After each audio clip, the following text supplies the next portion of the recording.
আজি টেঙানাজুলী গোৰ্খা ছাত্ৰ সন্থা উদ্যোগত প্ৰেছ মিট দিয়া হৈছে। প্ৰেছ মিট তাকে আমি চিনাকি কৰোঁ আমাৰ ডিব্ৰুগড় জিলা সমিতিৰ ভাইচ প্ৰেছিডেণ্ট ফুলবাহাদুৰ নেৱাল ডাঙৰীয়া, লগতে আমাৰ মুখ্য উপদেষ্টা টেঙানাজুলী কমিটি দিলবাহাদুৰ চুন্দাস ছাৰ, লগতে টেঙানাজুলী গোৰ্খা ছাত্ৰ সন্থা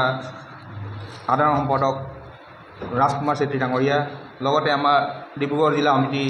সাংগঠনিক সম্পাদক প্ৰবীণ চেত্ৰী ডাঙৰীয়া, লগতে ডিব্ৰুগড় জিলা সমিতি প্ৰচাৰ সম্পাদক ভৰত নেৱাৰ ডাঙৰীয়া, লগতে আমাৰ টেঙানাজুলীৰ এতিয়া সম্পাদক ধীৰাজ প্ৰধান ডাঙৰীয়া প্ৰমুখে কৰি মই নিজে টেঙানাজুলী ছাত্ৰ সন্থা গোৰ্খা ছাত্ৰ সন্থা সভাপতি সময় শৰ্মাকে ধৰি সকলো মিডিয়া কৰ্মী বন্ধুসকলক মই গোৰ্খা ছাত্ৰ সন্থাৰ পৰা অশেষ ধন্যবাদ জনাইছোঁ। আমাৰ আজি প্ৰেছ মিটৰ বিষয়বস্তু হ'ল আমি গত আপোনাৰ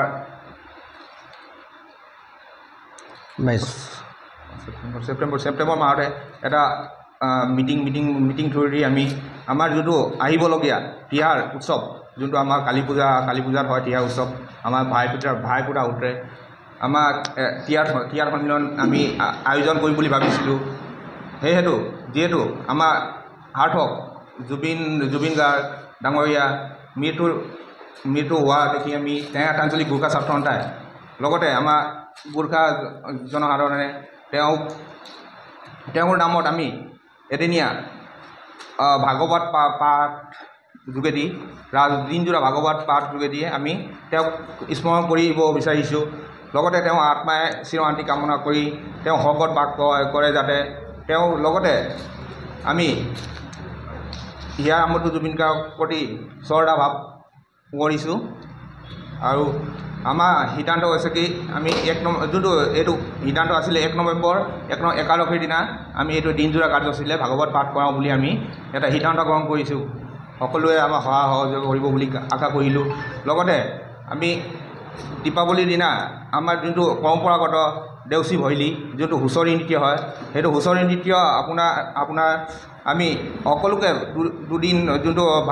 ভাইফোঁটাৰ দিনা হয় আৰু তাৰ আগৰ দিনা হয় আমাৰ হুঁচৰি গোৱা হয়। দুদিনমান হুঁচৰি গাই আমি জুবিন দাৰ স্মৰণ কৰি আমাৰ এনে হুঁচৰিটো আপোনাৰ 15 দিনলৈকে চলে। আমি জুবিনদাৰ স্মৰণ কৰি আমি এইটো বাতিল কৰিবলৈ আমি সমূহ গোৰ্খাবাসী ৰাইজক অনুৰোধ কৰিছোঁ। দুদিন অকল প্ৰগ্ৰেম কৰি দুদিন অকল হুঁচৰি গাই কিনে নেক্সট আৰু বেলেগ দিনা কিনে হুঁচৰি নেগাওঁ বুলি আমি গোৰ্খা জনসাধাৰণক টেঙানাজুলী গোৰ্খা জনসাধাৰণক আমি অনুৰোধ জনাইছোঁ। এইটো আমি বাতিল কৰিছোঁ, মানে আহ্বান জনাইছোঁ, গোৰ্খা ৰাইজক আহ্বান জনাইছোঁ। হয়, ধন্যবাদ। ইয়াৰ পিছতে আমাৰ মুখ্য উপদেষ্টা দিলবাহাদুৰ চুন্দাস ছাৰে। ধন্যবাদ। আজি যিটো প্ৰেছ মিটিঙত যিবিলাক উপস্থিত আমাৰ সাংবাদিক বন্ধুসকল আৰু মোৰ ককাইদেউ জ্যেষ্ঠ ককাইদেউ নবকাই আছে, আজি যিটো সাংবাদিক সেইটো কৈছে সেইটো আমাৰ প্ৰকৃত উদ্দেশ্য আছিলে আমাৰ তেলপানী অঞ্চলৰ দিহিঙুলাত আমাৰ ত্যাগৰ সন্মিলন এবাৰ দ্বিতীয় বাৰ্ষিক পতাৰ আয়োজন কৰা হৈছিলে। সেইটো প্ৰথম বাৰ্ষিকতে আমাৰ সেইটো আয়োজন কৰা হৈছিলে, কিন্তু সেই আয়োজনক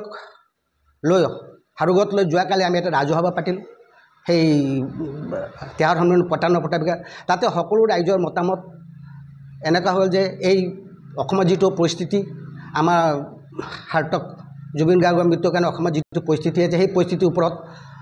মধ্যক নজৰ ৰাখি আমি আমাৰ যিটো উৎসৱ ত্যাগৰ উৎসৱ আমি সম্পূৰ্ণৰূপে কালি সভাই সকলো সিদ্ধান্তমতে বাতিল কৰিলোঁ। আৰু লগতে আমাৰ যিটো ত্যাগৰ হয়, আমাৰ গোৰ্খাসকলৰ যিটো ত্যাগৰ এইটো প্ৰাকৃতিক উৎসৱ হয়, এইটো কোনো বনাই লোৱা উৎসৱ নাই, এইটো প্ৰাকৃতিক উৎসৱ হয়। যেনেকৈ প্ৰথম দিনা আমি কাক ত্যাগৰ বুলি কওঁ, কাকক পূজা কৰোঁ। দ্বিতীয় দিনা আমি কুকুৰ ত্যাগৰ বুলি কওঁ, কুকুৰক আমি পূজা কৰোঁ। তৃতীয় দিনা আমি গাইক পূজা কৰোঁ। চতুৰ্থ দিনা আমি গৰুক পূজা কৰোঁ। আৰু পঞ্চম দিনা আমি ভাতৃ ফুটা, এইটো আমাৰ প্ৰকৃতিক পূজা। আমি সেই প্ৰকৃতিক পূজাৰ পিছত আমাৰ এটা যেনেকৈ আমাৰ বহাগ বিহু আছে, তেনেকৈ আমাৰ হুঁচৰি আহে। হুঁচৰিৰ পিছত যেনেকৈ আমাৰ বহাগ বিহু নিচিনা হুঁচৰিৰ পিছত আমি বিহু সন্মিলন পাতোঁ, তেনেকৈ আমাৰ ত্যাগৰ সন্মিলন পাতে। কিন্তু আমি সেই ত্যাগৰ সন্মিলন আৰু হুঁচৰিটো আমি সম্পূৰ্ণ জুবিন গাৰ্গৰ স্মৃতিক লৈ কালি সভাই আমি সেইটোক বাতিল কৰিলোঁ আৰু লগত ৰাইজক আহ্বান কৰিলোঁ যে ৰাইজসকল আপোনালোকে এই বছৰৰ কাৰণে আমাৰ জুবিন গাৰ্গৰ স্মৃতিক লৈ তেখেতক চিৰশান্তি কামনা কৰি অসমৰ ৰাইজৰ লগত তেখেতৰ লগত আমি সমিলমিল হৈ তেখেতৰ লগত আমি সম্পূৰ্ণ যিটো আমাৰ উৎসৱ যিটো আমাৰ যিটো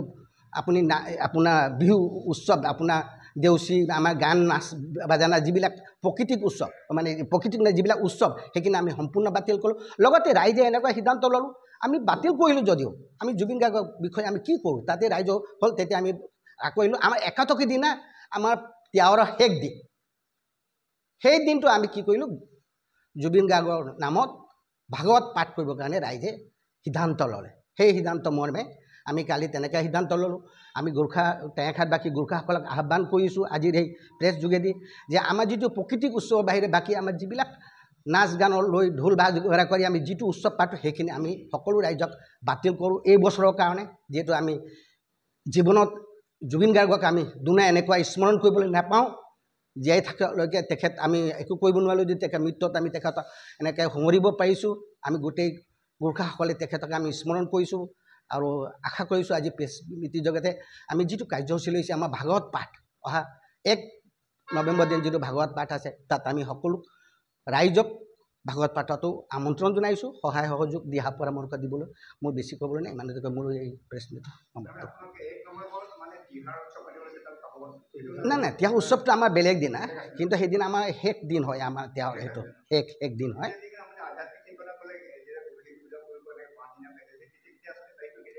সেইটো আপোনাৰ আমাৰ হ'ব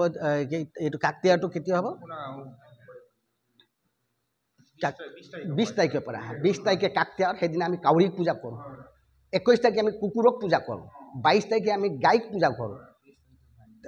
22 তাৰিখে 19 তাৰিখে হ'ব তেতিয়াহ'লে 23 তাৰিখে 22 তাৰিখে 21 তাৰিখে আমি গাইক পূজা কৰোঁ 22 তাৰিখে আমি গৰুক পূজা কৰোঁ তাৰপিছত আমি ভাই পূজা কৰোঁ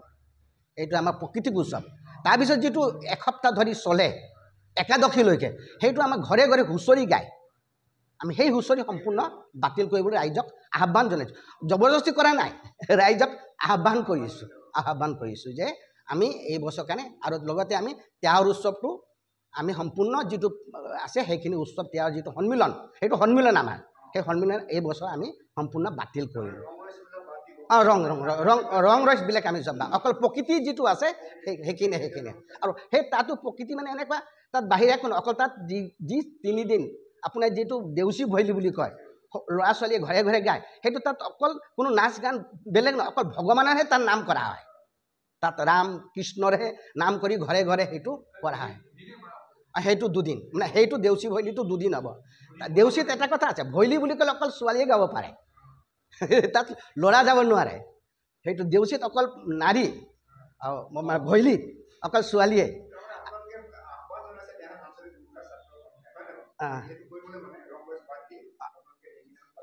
অকল নীতি নিয়ম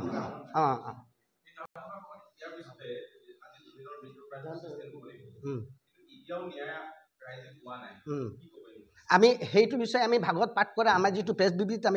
আমি ন্যায়ৰ কাৰণে ভাগৱত পাঠৰ যোগেদি আমি জুবিন গাৰ্গদেৱৰ ন্যায়ৰো আমি প্ৰাৰ্থনা কৰিছোঁ সেইকাৰণে আমি সেই গোটেইকেইটা আমি সন্নিৱিষ্ট কৰি আমি ভাগৱত পাঠ কৰাইছোঁ জুবিন গাৰ্গৰ লগতে আমি যদিও প্ৰেছ তেখেতৰ পৰিয়ালবৰ্গ হওক তেখেতৰ চিৰশান্তিৰ কাৰণে আমি তাৰ কাৰণে আমি এদিনীয়া কাৰ্যসূচীৰে আমি এতিয়ালৈকে আমি পণ্ডিত যদি পাওঁ আমি 7জন কৰিম নহ'লে 5জন নহ'লে কমেও অতি কমেও আমি 3জন পণ্ডিতেৰ হ'লেও আমি সেই ভাগৱত পাঠ এদিনীয়া কাৰ্যসূচীৰে দিহিঙুলাত যিটো আমাৰ পূজাথলী আছে দেৱী পূজাথলী আছে তাতে আমি আয়োজন কৰিবলৈ কালি সভা সিদ্ধান্ত ধন্যবাদ আজি প্ৰেছ ব্ৰিফ আপোনালোকে সকলোৱে জ্ঞাত হ'লে আমাৰ সিদ্ধান্ত হৈছে 3টা লৈছিলোঁ আমি সেইটো আপোনালোকে পাঠ কৰিব বিচাৰিছোঁ এইটো আপোনাক দিয়া যাব এটা কপি আমি সিদ্ধান্ত 3টা লৈছিলোঁ প্ৰথম সিদ্ধান্ত হ'ল আপোনাৰ দ্বিতীয় বাৰ্ষিক আমি ত্যাগৰ সন্মিলন আমি এক্সিকিউটিভ পাছ কৰিছিলোঁ নৱেম্বৰ 29-30 তাৰিখে সেইটো সম্পূৰ্ণৰূপে জুবিন আমাৰ সেয়া আমঠু জুবিন দাৰ মৃত্যুৰ ন্যায় নোপোৱালৈকে এইটো আমি সিদ্ধান্ত সম্পূৰ্ণৰূপে বাতিল কৰা হৈছে প্ৰথমটো আমাৰ দাবী আমাৰ সিদ্ধান্ত দ্বিতীয়টো হৈছে আপোনাৰ 1 নৱেম্বৰ তাৰিখে আপোনাৰ দিহিঙুলা পূজাস্থলীত আমি জুবিন দাক ৰাজহুৱা শ্ৰদ্ধাঞ্জলি জ্ঞাপন কৰিছোঁ লগতে তেওঁ আত্মা চিৰশান্তিৰ লগতে ন্যায় প্ৰাপ্তিৰ কাৰণে এদিন দিনজোৰা কাৰ্যসূচীৰে ভাগৱত পাঠৰ আয়োজন কৰিছোঁ আমি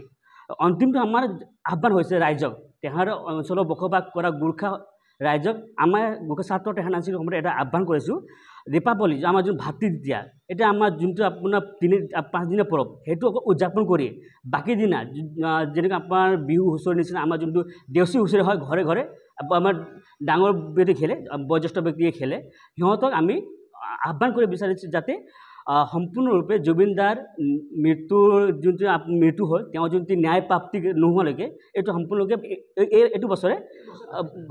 সম্পূৰ্ণৰূপে বাতিল কৰিবলৈ আহ্বান কৰিছে আমি ৰাইজক এইটো তিনিটা হৈছে আমাৰ সিদ্ধান্ত যোৱাকালি আমি লোৱা সিদ্ধান্ত হয় লগতে আমি গোৰ্খা ৰাইজক এইটো আহ্বান কৰিছোঁ এই বছৰে যেনে দীপাৱলী আমি ফটকা হওক আকাশবাণী হওক সেইটো সম্পূৰ্ণৰূপে বাতিল কৰিবলৈ আমি দাবী কৰা নাই বাতিল কৰিবলৈ ৰাইজক আহ্বান কৰিছোঁ আমাৰ গোৰ্খা ৰাইজক যাতে এই বছৰে যিহেতু আমাৰ ঘৰত কোনোবা ব্যক্তি ঢুকালে এই বছৰে আমি কোনো ধৰণৰ চাউণ্ড নচলে আপোনাৰ ৰেডিঅ' বজাব নোৱাৰোঁ টিভিও চাব নোৱাৰোঁ আমাৰ গোৰ্খা সমাজত এইটো নিয়ম আছে এই বছৰলৈকে সেইটো আমাৰ জুবিন দা এটা আমাৰ ঘৰৰ এজন ব্যক্তি হিচাপে আমি আমাৰ হিয়াৰ আমঠু যিহেতু জুবিন আমাৰ হিয়াৰ আমঠু তেওঁ আমাৰ দাদাৰ কাৰণে এটা বছৰ আমি সম্পূৰ্ণৰূপে তেওঁ মৃত্যু শ্ৰদ্ধাঞ্জলি জ্ঞাপন কৰি আমি এই বছৰে ফটকা হওক বিভিন্ন হওক সা সামগ্ৰী আকাশবাণী হওক সেইটো আমি সম্পূৰ্ণৰূপে বাতিল কৰিবলৈ গোৰ্খা ৰাইজক আহ্বান কৰা হৈছে আমাৰ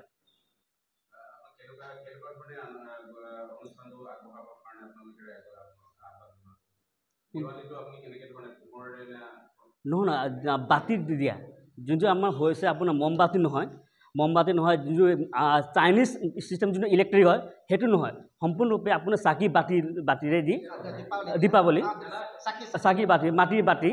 সেইটো লৈ আমি গোৰ্খা ৰাইজক অনুৰোধ কৰিছোঁ যাতে কোনো ধৰণৰ মমবাতি ইউজ নকৰাকৈ ব্যৱহাৰ নকৰাকৈ কোনো ধৰণৰ ইলেক্ট্ৰিক সামগ্ৰী ব্যৱহাৰ নকৰাকৈ আপোনাৰ মাটিৰ চাকি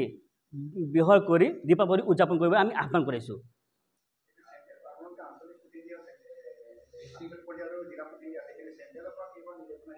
নিশ্চয় চেণ্ট্ৰেল কমিটিৰ পৰা আমাক এইটো নিৰ্দেশ আহিছে যাতে এই বছৰে কোনো ধৰণে সেনেকা মানে উৎসৱ মাহটো নকৰিবলৈ আহ্বান জনাইছে আৰু লগতে আপোনাৰ চেণ্ট্ৰেল কমিটি এইটো জনাইছে অহা নৱেম্বৰৰ ভিতৰত 16 তাৰিখ ভিতৰত আমাৰ যোনটো আমাৰ সাংস্কৃতিক আমাৰ যোনটো আমাৰ ভাইফুট হয় আপোনাৰ সামূহিক ভাতৃফুট সেইটো পালন কৰিব পাৰিব তাৰ ওপৰত সিমান ডাঙৰ উৎসৱ কৰিবলৈ মানা কৰিছে আমাৰ কেন্দ্ৰীয় সমিতিও